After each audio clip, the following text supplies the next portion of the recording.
की तुम्ही कोणाला पोचता आहात, कोणाला मंत्री करता आहात. आम्ही होतो ना तुमच्यासोबत. एक कडवट ज्या ज्या वेळेला भाजपावरती टीकेचे प्रहार होत होते, अगदी गोपीनाथ मुंडेंवरती झाले, तेव्हा शिवसेना प्रमुखांनी त्यांना वाचवलं होतं. वैयक्तिक टीका कोणी केली तर पहिले शिवसेना प्रमुख त्याला उत्तर द्यायचे. एक प्रकारची ढाल म्हणून शिवसेना तुमच्यासाठी राहिली होती आणि अन्यायावरती वार सुद्धा शिवसेना तुमच्या वतीने ती करत होती. पण तुम्ही आम्हाला खतम करण्याची सुपारी घेऊन आमच्यातलीच माणसं फोडली. बरं, आता मोदीजींना एक नवीन साक्षात्कार झाले की आता घराणेशाही नको. मग मी असं समजू इकडे सूक्ष्म लघुसुरा घराणेशाही राहणार नाही. ही गद्दारांची घराणेशाही, खोका पडलेल्या टिनपाटांची घराणेशाही, याच्या पुढे या घराण्यातल्या एकालाही तिकीट मिळणार नाही असं मी समजायचं का? तसं पंतप्रधान जाहीर करतील. आणि समजा पंतप्रधान जाहीर करणार नसतील तर हे जे इथली टिनपाट घराणेशाही आहेत ते करतील का? कारण त्यांना आता ते पंतप्रधान म्हणजे देव आहेत. मग तुमच्या देवाची इच्छा अशी असेल की यापुढे घराणेशाही नाही, तर या घराण्याने असं जाहीर करावं आम्ही लढणार होतो पण मोदीजींची इच्छा आहे, आम्ही राजकारणातून आता निवृत्त होत आहोत. करा जाहीर, करा जाहीर. पण हे सगळं तुमची जी पालखी वाहत आहेत, तुमच्या पालखीचे भोई, त्यांचे सगळे म्हणजे मी कल्याणपासून सुरू केलं. कल्याणमध्ये सुद्धा घराणेशाही आहेच, आपणच उभी केली होती. कल्याणमध्ये सुद्धा गद्दारांची घराणेशाही आहे. आणि काल त्याच्यातनंच त्यांच्याच गुंडापुंडामधून ते गँगवॉर झाले. सरकारमध्ये हे गँगवॉर होतंय. सरकारचं काम काय आहे की गुंडांचा बंदोबस्त करायचा. तुम्ही तर गुंड पोचता आहात. कल्याणमध्ये घराणेशाही आहे, रायगडमध्ये घराणेशाही आहे, इकडे सिंधुदुर्गामध्ये त्यांची घराणेशाही आहे, नगरमध्ये घराणेशाही आहे, बऱ्याच ठिकाणी घराणेशाही. ही सगळी घराणी तुम्हाला चालतात. पण तुमच्या सोबतीने हिंदुत्वाचा भगवा घेऊन चालणारा उद्धव ठाकरे नाही चालत, शिवसेना नाही चालत. हे कोणते विचार? हे सडके विचार आहेत. हे सडके विचार आहेत. पण मला त्यांच्या पक्षाशी देणं घेणं नाही. मला दया एवढ्यासाठीच येते की आपल्याला खतम करण्याच्या नादात त्यांनी जे विष त्यांच्या पक्षात घेतलं, हा संपूर्ण भाजपा आता या गुंडांपुढे हतबल झालेला आहे. काही करू शकत नाही. म्हणजे भास्करराव, तुम्ही जी काही नावं घेतली, या गुंडांचं परवा त्यांनी गोळीबार केला, त्याला अटकेत टाकला. पण या मिंद्याच्या एका आमदारांनी हर गणपती विसर्जनाच्या मिरवणुकीमध्ये त्याच्या पिस्तुलातून गोळी झाडली होती. त्याच्यावरती अटक बिटक काही नाही. आता करायची त्याला क्लीन चिट देऊन, हा महेश आहे ना त्या वॉर्डातला, सिद्धिविनायकाचा अध्यक्ष केला. दुसऱ्या एका बिल्डरच्या पोराला पळवून नेला होता, त्याच्यावरती काही केलं नाही. हे असेच आहेत सगळे. म्हणजे मिंध्यांकडे गेले तर काही होणार नाही. म्हणजे मला असं वाटतं की काही काही शब्दांचा अर्थ असा आहे की काय की आप जितना भ्रष्टाचार करना है करो, जिसने लोगों को मारना है मारो, और भाजपा में आ जाओ, कोई आपका बाल भी बाका नहीं कर सकता. ये मेरी गारंटी है, मोदी गारंटी है, मोदी गारंटी है. ही तुमची गॅरंटी.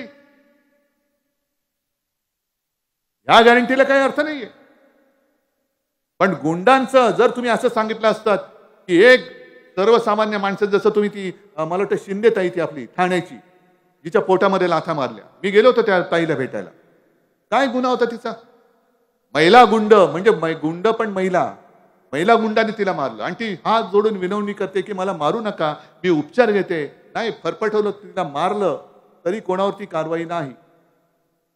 ही अशी बेबंदशाही आपण समजून घेणार, त्याला मतदान करणार. बरं, काल परवाकडे ज्या निर्मला सीतारामन बाई बोलल्या, तरुण, शेतकरी, महिला आणि गरीब यांच्या 4 जातींवरतीच आम्ही काम करणार. जरूर करा. पण जर तुम्ही आतापर्यंत 10 वर्षात हे काम केलं असतं ना, तर आज तुम्हाला 400 पार करताना नितीश कुमारला फोडून घे, याला तुरुंगात टाक, त्याच्या मागे ईडी लाव, हे असे धंदे करायची गरज लागली नसती. लोकांनी तुम्हाला उचलून डोक्यावरती घेतलं असतं. तुम्ही किती सांगा की आम्ही किती बेकारी कमी केले, किती आणखीन आपल्या देशाची आर्थिक परिस्थिती किती उंचावलेली आहे, पण या काही बातम्या तुमच्यापर्यंत पोहोचणार नाहीत. गेल्या आठवड्यामध्ये जळगावमध्ये एक साहित्य संमेलन झालं. डॉक्टर शोभणे संमेलनाध्यक्ष होते. त्यांनी त्या भर संमेलनामध्ये अजितदादा होते, आणखीन मला वाटतं तिथले सगळे मंत्री, हे आमचे बाजूचे खाली मुंडी पातळ ढुंडी सावंतवाडीचे, म्हणजे असे ते मान घालून असे बघतात, कुठे बघतात, आकाशात डोळे असतात, तोंड खाली असतं. हे असताना त्यांनी सांगितलं त्या डॉक्टर शोभणेनी की तरुणांची शक्ती जर तिला योग्य दिशा दिली गेली नाही तर देशात प्रलय होईल. शेतकरी आत्महत्या करतायत, बेकारी एवढी वाढते की त्या बेकारीमुळे तरुण जर का आत्महत्या करायला लागले तर देशामध्ये प्रलय होईल, प्रलय. आणि हे त्यांचं वाक्य फार गंभीर आहे. एखादा विचारवंत, एखादा साहित्यिक, एखादा डॉक्टर, एखादा आणखीन कोणी असा सुशिक्षित माणूस बोलतो तेव्हा आपण खरंच विचार केला पाहिजे की ह्या बोलण्यामध्ये काहीतरी अर्थ आहे. पण आजपर्यंत देशामध्ये जे क्रांतिकारक झाले ते क्रांतिकारक सगळे 16 ते 20, 25 या वयाचे होते. अगदी खुदीराम बोस सुद्धा 16-17 वर्षाचा पोरगा होता. म्हणजे अशी त्याची जी एक कहाणी आहे, घटना आहे की त्यावेळेला क्रांतिकारकांनी एक बॉम्ब बनवला आणि मग चर्चा सुरू होती गुप्त बैठकीमध्ये. या बॉम्बचं प्रात्यक्षिक करायचं कुठेतरी निर्जन स्थळी जाऊन फोडला पाहिजे. आणि ती चर्चा चालू असताना हा पोरगा उठला आणि उभा राहिला आणि बोलला की अरे एवढ्या मेहनतीने केलेला बॉम्ब त्या दगडावर टाकून काय उपयोग आहे, सगळी मेहनत वाया घालवता. तर मग काय करणार, तर मी करतो म्हणे. त्यांनी घेतला तो बॉम्ब आणि एका इंग्रज अधिकाऱ्याच्या टाळक्यावर तिथवला. ह्याला फोडायचा दगड नाही, इंग्रज अधिकाऱ्याचं टाळकं पाहिजे. त्याने तो फोडला तसा टाळक्यावर आणि मग त्याला पकडला गेला. तो त्याला फाशीची शिक्षा झाली.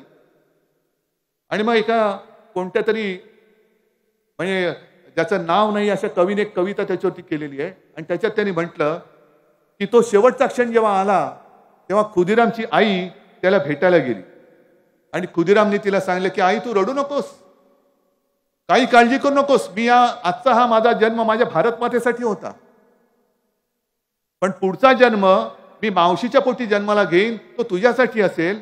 आणि मावशीला जे बाळ होईल ते बाळ झाल्यानंतर त्याच्या गळ्याकडे बघ, त्या गळ्यावरती एक ती खूण असेल. ती खूण आता मी जे फाशीला जातोय, फाशी मला दिली जाते त्या फाशीच्या दोराची असेल आणि ती खूण बघ आणि ओळख तुझा खुदीराम परत आलेला आहे म्हणून. काय तयारीची माणसं होती, काय तयारीची मुलं होती. पण त्याने इंग्रज सत्ता हादरून टाकली, हलवून टाकली. काय इंग्रजांची सुद्धा मस्ती होती, आमच्या सत्तेवरचा सूर्य कधीही मावळत नाही. आता त्यांच्या सत्तेचा सूर्य किती ठिकाणी उगवतो कल्पना नाही, पण आता त्यांच्या देशामध्ये हिंदुस्थान वंशाचा माणूस पंतप्रधान आहे. ही इंग्रजांची मस्ती जर उतरू शकते तर तुमची देशी मस्ती आम्हाला उतरवता नाही येणार. आहे ना देशी आणि विदेशी, तुम्हाला माहिती आहे काही लोकांना. आता विदेशीची मस्ती उतरू शकते तर देशीची उतरू नाही शकत. पण ह्या गोष्टीचा विचार न करता नुसतं विरोधक संपव, अरे तिकडे चीन घुसतोय, पाकव्याप्त काश्मीर आम्ही एक इंच घेऊ शकत नाही, पण सगळ्यांना जय श्रीराम जय श्रीराम. चांगली गोष्ट आहे, आम्हाला सुद्धा अभिमान आहे जय श्रीरामाचा, आमची सुद्धा मागणी होतीच. पण हा निर्णय ना अटलजींच्या सरकारने घेतला ना मोदीजींच्या सरकारने घेतला. हा निर्णय सर्वोच्च न्यायालयाने दिला, म्हणून ते राम मंदिर होतंय, म्हणून ते राम मंदिर होतंय. त्यावेळेला सुद्धा राम मंदिरासाठी विटा जमवल्या. आता म्हणे सगळीकडे घराघरामध्ये अक्षता वाटल्या. अक्षता वाटल्या चांगली गोष्ट आहे.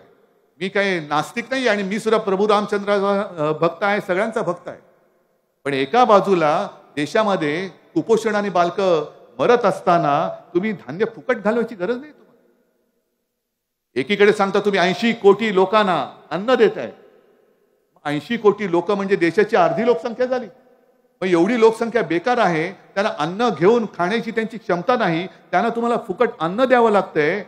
देता ही चांगली गोष्ट आहे, पण मग तुमची बेकारी तुम्ही जी कमी केली ती नेमकी केली कोणाची कमी?